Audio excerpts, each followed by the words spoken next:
కలాం గారు నిద్రాహారాలు మానేసి 3 రోజులు డ్రాయింగ్ బోర్డు దగ్గరే నిమగ్నమైపోయారు.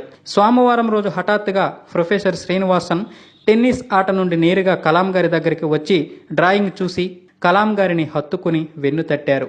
కలాం, నాకు తెలుసు నిన్ను ఒత్తిడి చేస్తున్నానని, అసాధ్యం కాని పని నీకు అప్పచెప్పానని. కానీ నువ్వింత చక్కగా ఇంత తక్కువ కాలంలో ఈ పనిని పూర్తి చేయగలవని నేనస్సలు ఊహించలేదు. వెల్డన్ మై బాయ్ అని మరొక్కసారి ప్రశంసించారు. ఆ తర్వాత కలాం గారు MIT వారు నిర్వహించిన వ్యాసరచన పోటీల్లో పాల్గొని మన విమానాన్ని మనమే తయారు చేసుకుందాం అనే ఒక వ్యాసాన్ని రాసి ప్రథమ బహుమతి పొందారు.